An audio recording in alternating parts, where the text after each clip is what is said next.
오늘은 비방하지 말아야 하는 이유를 명심하라 라는 제목으로 말씀을 나누겠습니다. 그래도 비방하지 말아야 되는 이유가 두 가지가 있다는 거예요. 첫 번째는 내가 사람을 비방하고 판단하면 하나님의 말씀을 비방하고 판단하게 되는 것이다. 한번 따서 하나님의 말씀을 비방하고 판단하게 되는 것이다. 그래서 오늘 본문 말씀 4장 11절을 다 같이 한번 읽겠습니다. 시작. 형제들아 피차에 비방하지 말라. 형제를 비방하는 자나 형제를 판단하는 자는 곧 율법을 비방하고 율법을 판단하는 것이라. 내가 만일 율법을 판단하면 율법의 준행자가 아니요 재판자로. 아멘. 여러분, 우리는 율법의 준행자가 아니요. 자, 율법의 준행자가 아니요 재판자로다. 무시무시한 말씀이죠. 하나님 우리에게 말씀을 주신 것은 하나님 말씀을 그대로 순종하라고 하는 것이지 재판하라고 하는 것이 아니라는 거예요. 내가 만약에 재판한다면 내가 하나님이 돼서 판단하는 것이고, 내가 하나님이 돼서 뭘 하려고. 우리가 지난 시간에 교만과 겸손에 대해서 얘기했잖아요. 교만이라는 것은 내가 하나님 앞에서 나의 실상을 깨닫지 못하고, 자, 맞다. 교만이라는 것은 하나님 앞에서 나의 실상을 깨닫는 것이다. 반대죠. 하나님 앞에서 나의 실상을 깨닫지 못하는 것이다. 나의 실상을 깨닫지 못하는 것이다. 네. 나의 실상을 깨닫지 못하고 내가 하나님이 되어서. 그래서 여러분 한번 11절 상반부를 다시 한번 볼까요? 형제들아 피차에 비방하지 말라. 영적인 원리 중에 하나가 뭐냐면 형제를 비방하는 자나 판단하는 자는 곧 율법을 비방하고 율법을 판단하는 것이라는 거예요. 여러분 아까도 말씀드렸지만 내가 어떤 사람의 작품을 내가 판단하면 그 작품을 만든 아까 그 화가를 비판하는 것이잖아요. 마찬가지로 하나님은 우리 한 사람 한 사람을 다 만들었는데, 여러분 우리는 누가 만들었어요? 여기 지금 컵이 존재한다는 거, 컵을 만든 누군가가 존재한다는 거 아닙니까? 여러분 저와 여러분을 만드신 분은 하나님이신 줄로 믿어요. 하나님의 귀한 한 분 한 분을 내가 비방한다면 이 하나님을 비방하는 것이고 하나님이 주신 말씀을 비방하고 비판하는 것이다. 그러면 이 율법을 비방하고 비판하는 것이에요. 그럼 율법에는 그 비방에 대해서 뭐라고 말씀해요? 여러분 그 말씀이요 레위기 16절부터 18절에 있습니다. 우리 한번 레위기 19장 16절부터 시작. 너는 내 백성 중으로 돌아다니며 사람을 논단하지 말며 내 이웃을 대적하여 죽을 지경에 이르지 말라. 나는요, 여러분 어떤 사람이 비방당하잖아요. 비판받고 모함을 당하면 그 사람은 정말 영적으로 죽습니다. 또 17절 시작. 너는 내 형제를 마음으로 미워하지 말며 죄를 당치 않도록 그를 반드시 책성하라. 그 이유가 있다는 거. 18절 시작. 원수를 갚지 말고 동포를 원망하지 말며 이웃 사랑하기를 내 몸과 같이 하라. 나는 여호와니라. 이 은혜가 우리에게 임했으면 좋겠어요. 원수를 갚지 말며 동포를 원망하지 말라. 원망하고 비방하지 말라는 거예요. 여러분 우리가 성경 말씀을 통해서 잘 알잖아요. 내가 어떤 사람을 원망하거나 비방하거나 비판하면 내가 문둥병이 걸려버리는 거예요. 여러분 잘 아시는 대로 모세가 잘못을 했어요. 그런데 하나님의 종은 지난주에 말씀은 하나님이 다 알아서 즉결 처분하시거든요. 다윗을 보세요. 얼마나 무서운 하나님. 다윗이 범죄하니까 그 낳은 아들이 죽고요. 철저하게 회개시키는 거예요. 네? 모세를 미리암이 원망하고 비난하고 비방하니까 어떤 일이 일어납니까? 미리암이 문둥병이 걸린 거예요. 왜? 미리암이 원망하지 말라라는, 비방하지 말라라는 이 말씀을 어겼기 때문에 그렇다는 거예요. 근데 여러분 놀라운 것은요, 비방은 영적으로 전염됩니다. 자, 따라서 비방과 판단은 영적으로 전염이 된다. 그러니까요, 우리 자녀들까지. 그래서 여러분 잘 아시는 대로 민수기 14장에 보면 어떤 사건이 있습니까? 하나님 12정탐꾼을 저 가나안 땅에 정탐을 보냈는데요. 10정탐꾼이 가나안 땅에 가보니까 그냥 안 좋은 것만 본 거예요. 부정적인 시각으로 여리고성이 있고 아주 거인과 같은 안악 자손이 있고 이거 진짜 하나님 너무하신다. 어떻게 이런 곳을 정복하라고 하느냐. 그래서 하나님을 원망하고 모세를 원망했습니다. 그랬더니 어떤 일이 일어나요? 예? 그 12 정탐꾼 중에 그 10정탐꾼을 광야에서 다 죽여버립니다. 근데 그 10 정탐꾼만 죽는 게 아니야. 그분들만 원망해서 죽는 게 아니라 그래서 그 자녀들까지, 그 함께 있는 사람들까지 그 원망이 다 전염되고 비방이 전염되니까 다 죽이는 거예요. 그래서 광야에서 간음하다가 죽은 자보다 원망하다 죽은 자가 더 많은 거예요. 그러나 여러분 어떻게 됐습니까? 가나안 땅에 또 정탐하러 갔던 여호수아 갈렙은 똑같은 상황인데도 불구하고 그냥 믿음의 눈으로 믿음의 말을 하는 거야. 비방이나 원망의 말을 하지 않고 믿음의 말. 하나님만 함께 하시면 능히 하실 줄로 믿습니다. 자, 따라서 하나님만 함께 하시면 능히 하실 줄로 믿습니다. 여러분, 비방의 말, 원망의 말을요, 믿음의 말, 사랑의 말로 바꾸게 되시기를 주님의 이름으로 축원합니다. 그래서 이 원망하고 비방하고 판단하고 비판하면 나에게 유익이 없고 우리 자녀들까지 다 전염이 된다는 거예요. 무서운 말씀이죠. 그러면 우리가 비방하는 마음이 올 때 어떻게 해야 되는가? 자, 18절. 우리 한번 레위기 19장 18절을 한 번만 더 볼까요? 시작. 갚지 말며 동포를 원망하지 말며 이웃 사랑하기를 내 몸과 같이 하라. 나는 여호와니라. 믿으시면 아멘. 내가 원망하고 비방하는 그 대상을 오히려 내 몸과 같이 사랑하라는 거예요. 영혼을 사랑하면 비방을 멈출 수 있다. 그러니까 여러분, 우리는요, 하나님의 그 사랑이 필요한 거예요.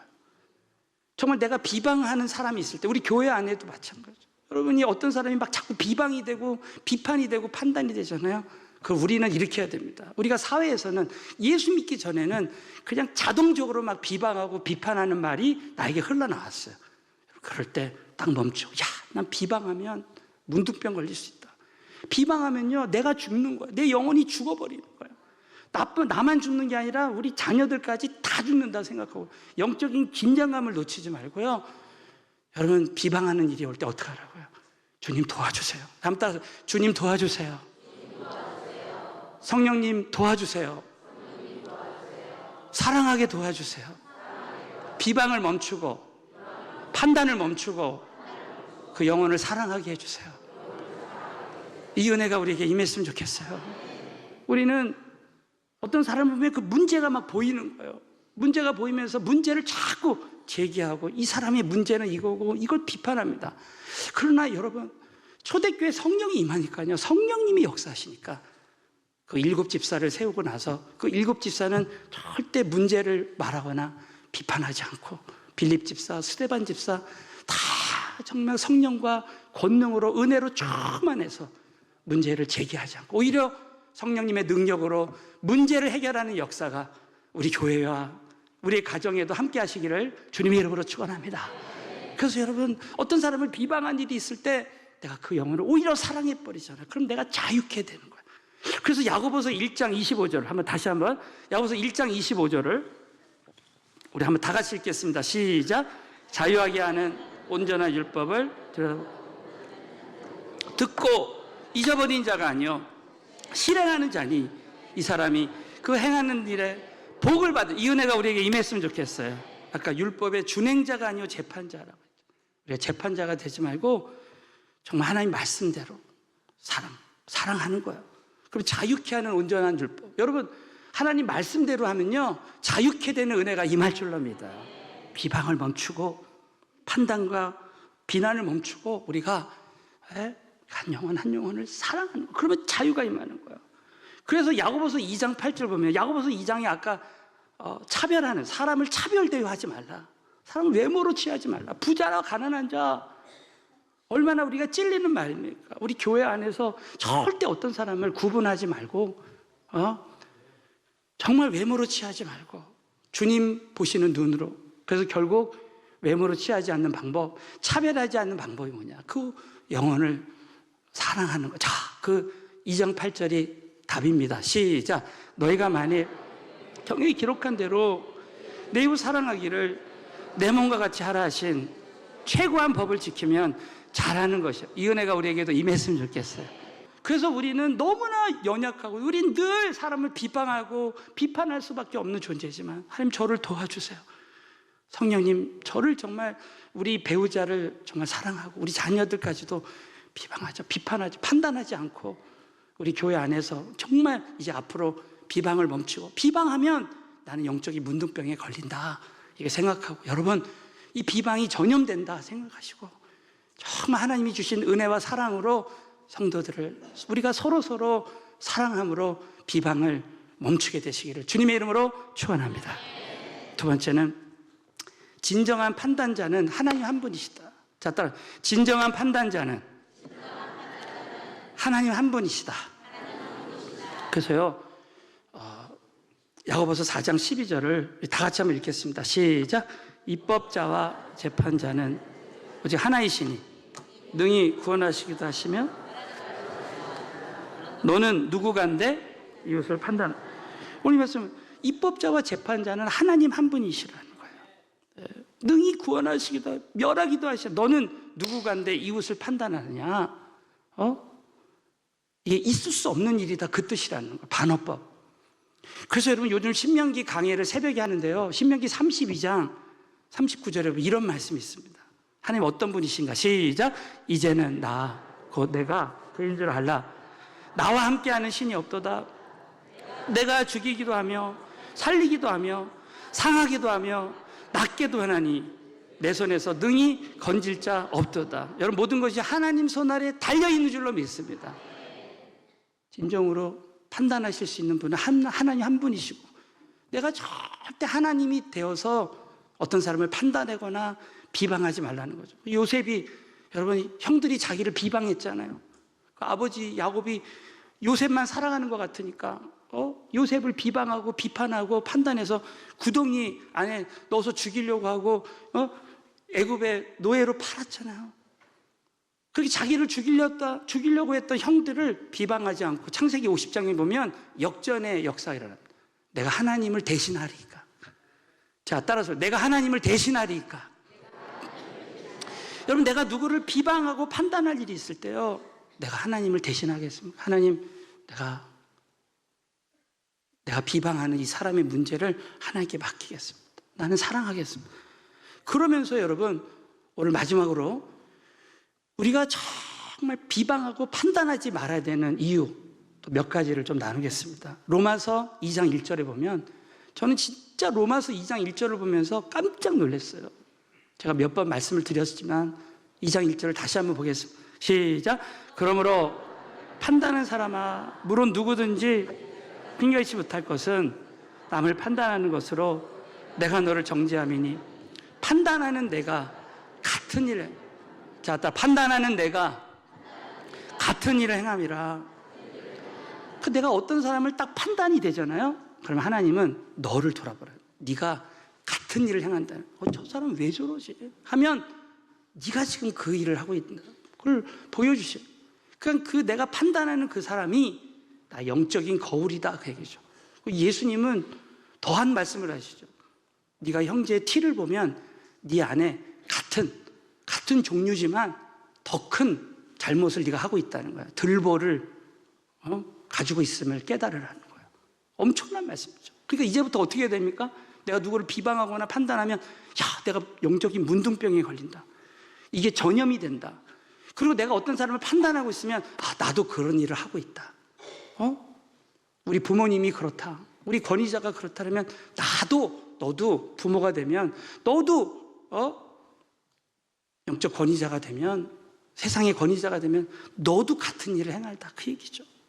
또 한 가지 너무 중요한 말씀. 심는 대로 거둔다. 심는 대로. 마태복음 7장 1절 2절입니다. 시작. 비판을 받지 아니하려거든 비판하지 말라. 너의 비판하는 그 비판으로 너희가 비판을 받을 것이요 너희의 헤아리는 그 헤아림으로 너희가 헤아림을 받을 것이니라. 이 은혜가 우리에게 임했으면 좋겠어요. 헤아림이 비판을 이깁니다. 여러분, 똑같은 사람인데요, 우리 부모님이 있는데 부모님을 헤아릴 수 있고요 비판할 수 있어요. 제 신학교 다닐 때 우리 교수님이, 신학 교수님이 이런 이야기를 했어요. 우리가 전도사로 신학교를 마치면, 아니 신학교 사역 중에 교회에서 사역할 수 있잖아요. 그런데 어떤 교회, 어떤 권위자를 만나든지 내가 그 권위자를 헤아리고 거기 순종하면, 내가 어디 선교지를 가든지 어느 곳에 가든지 하나님은 정확하게 내가 그 권위자를 헤아린 만큼 나를 따르는 자들이 헤아려 주실 것이고, 내가 비판하면 그 비판을 내가 받을 것이다. 지금 놀라운 일이에요. 한 30여 년이 지났는데 너무나 진리의 말씀이에요. 그래서 여러분 보십시오. 내가 부모님에게 효도하는 사람은요, 우리 자식들이 그냥 효도해요. 내가 직장이나 교회라는 공동체에서 내가 정말 헤아리는 마음을 내가 그 상대방의 입장에서 헤아리고 기도하고 사랑하면 그렇게 된다는 거예요. 마지막으로, 그렇다면 자, 결론적으로요, 우리가 지금 비방하는 사람이 있어요. 내가 비판하는 사람이 있습니다. 예? 그러면 우리가 어떻게 해야 될 것인가?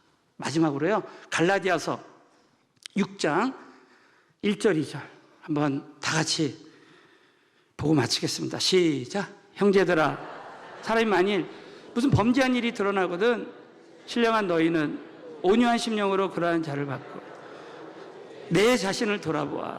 너도 시험을 받을까? 자, 내 자신을 돌아보아. 자신을 돌아보라는 거예요. 내가 지금 어떤 사람 비방, 나에겐 들보가 없는지 나 자신을 먼저 돌아보라는 거예요. 너도 지금 그 비방하는 문제를 너도 갖고 있다, 그 얘기죠. 그러면서 우리 예수님 믿는 사람들은 거기서 끝나면 안 된다는 거예요. 2절에 보면 너희가, 다 같이 읽습니다. 시작. 너희가 짐을 서로 지라. 그리하여 그리스도의 법을 성취하라. 이 은혜가 우리에게 임했으면 좋겠어요. 짐을 서로 지라는 거예요. 응? 여러분, 우리는 우리가 비방하고 비판하는 사람이 계속 있어요. 예? 얼마 전에 어떤 신방을 가는데 어떤 성도님이 목사님, 우리 교회는 정치 이야기하지 말라는 게 너무 감사하대요. 정치 이야기하지 말고 가정교회에서 예수님 이야기하고 말씀 이야기하라고. 그래서 난 서울은혜교회가 너무 좋다, 이런 말씀하셨어요. 여러분, 그렇다고 해서 우리가 정치나 경제나 사회나 관심을 갖지 말라는 게 아닙니다. 지금 한국 기독교인들이 다 일어나서 이 포괄적 차별법 금지법이요 통과되면요, 진짜 이건 치명적인 거예요. 이 동성애라든지 이런 문제들이 진짜 되면요, 합법화되면 절대 안 되는 거예요. 여러분, 우리 성도님들이 지금 철야기도나 계속해서 기도해 왔는데 반드시 하나님의 역사가 이루어졌으면 좋겠어요. 여러분, 그럴 때 우리는 차별금지법만 반대했지. 사실 저는 이번 말씀을 묵상하면서 이런 생각 해봤어요. 그렇다면 우리가 정치하는 분들을 판단하고 비판하고 위정자들을 판단하고 비판하고 여기서 끝나면 되겠는가? 과연 우리는 정말 위정자들 위해 정치하시는 분들이나 이 땅에 잘못된 사람들, 차별금지법을 통과하는 사람들 위해서는 과연 기도를 했는가? 이런 마음이 오더라고요. 나를 한번 돌아보는 거예요. 응? 제 자신을 돌아봤어요. 나는 그러면 바꾸고 있는가? 나는 진짜 교회 담임 목사로서 철저히 회개하고 나 자신을 비우고 내려놓고 그렇게 할 수 있는가? 정말 하나님 뜻대로만 온전히 순종하며 나갈 수 있는가? 내 자신을 돌아보게 됐어요. 사실 저는 우리 김광신 원로 목사님이 소천하시고 우리 목사님 같으신 분, 정말 선교를 위해서 생명 걸고 귀한 사역했는데, 여러분 정말 저를 포함해서 우리 교회는요, 우리 서울에게 주신 이 비전, 정말 이 순수하게 끝까지 이 사명 감당하는 교회가 됐으면 좋겠어요. 사실 저는 2년 전에 목사님 소천하시고 많은 생각과 기도를 했어요. 사실 이 목사님 시대 때는 모세 시대 아닙니까? 목사님이 어느 곳에 가든지 막 선교의 문이 막 열렸어요.